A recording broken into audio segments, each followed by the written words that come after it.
It's time again to Ask the Lawyer. Now, today we're going to ask about tire tread separation. What is it and how can it be dangerous to you? I'm Rob Rosenthal with AskTheLawyers.com. My guest is attorney Kathy McArthur of the McArthur Law Firm in Macon, Georgia. Thank you for making some time for us today. Thanks for having me on, Rob. So it sounds obvious, but as far as our discussion today, explain first of all what tire tread separation is.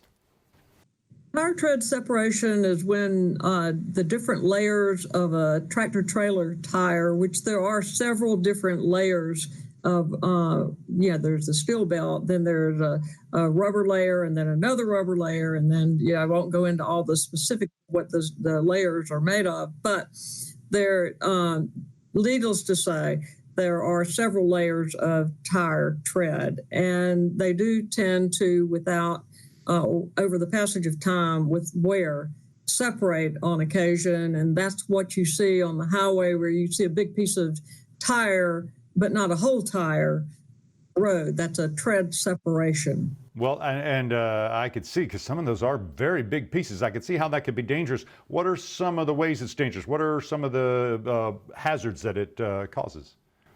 Gosh, it causes all sorts of hazards because of, when the tread separates like that and comes loose, it can fly up and come through a windshield. It can fly up and just create havoc with people trying to avoid hitting it.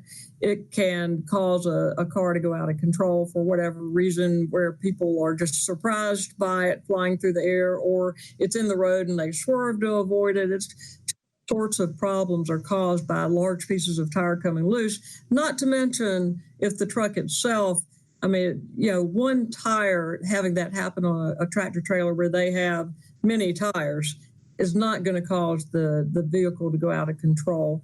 But it does create a situation where the truck at times needs to pull over, and he may not be in a good spot to do it. So there's a lot that happens when that happens with a tire tread.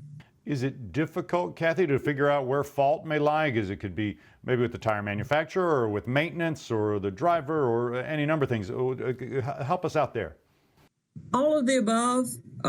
It actually is something that tread separation is caused by defect in the manufacturer of the tire itself, possibly with the design, although there's not that much of that currently going on.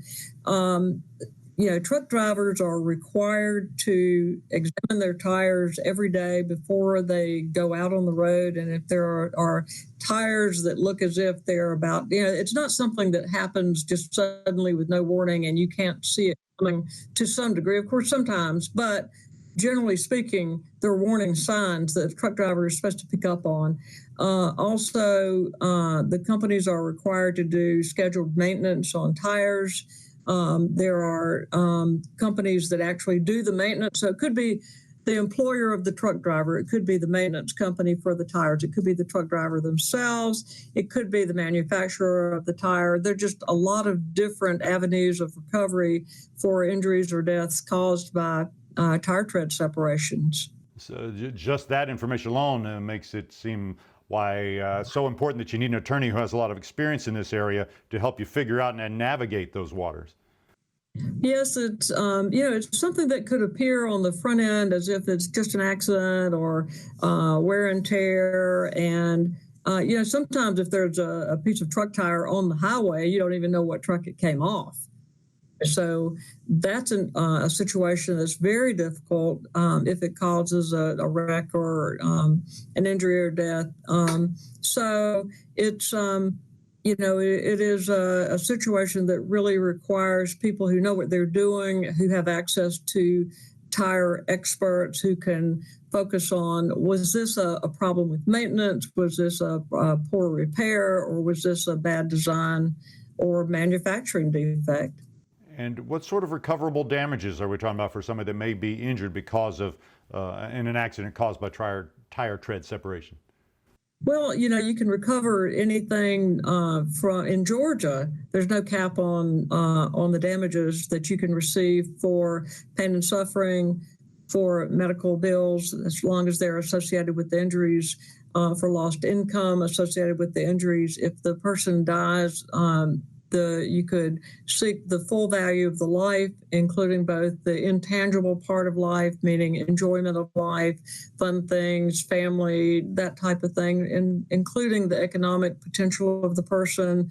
All of those are part of the full value of the life.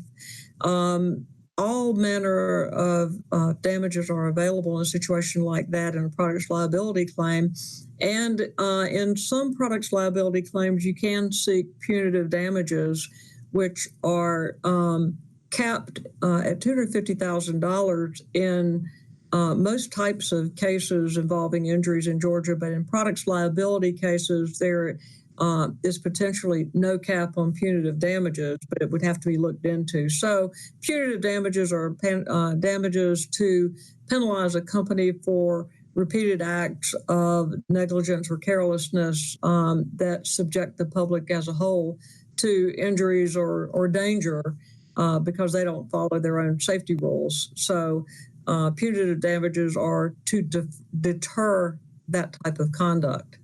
Now, if someone is in an accident because of the tire tread separation is on the highway, they hit it, maybe they're injured, and they think, well, it may be my fault, I should have been able to avoid it. You're saying contact an attorney, let them help see, especially someone who's experienced in these kind of cases, let them help you determine whether there's a case there or not, correct?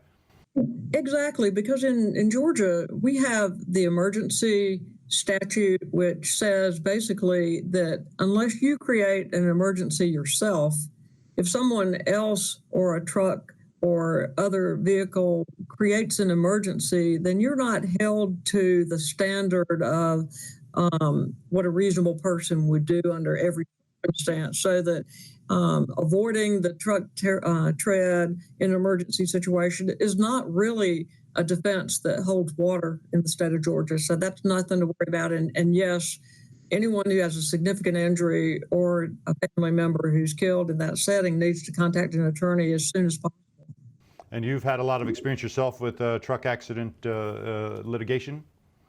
Yes, and one thing that people don't realize is that, and this is one of the tragedies of wrecks concerning tractor trailers, is that the individuals who are involved in motor vehicles are at times or most of the time badly injured or killed. They're dealing with those horrific injuries or the death of a loved one, and they're not really thinking about, I need to hire a lawyer right away.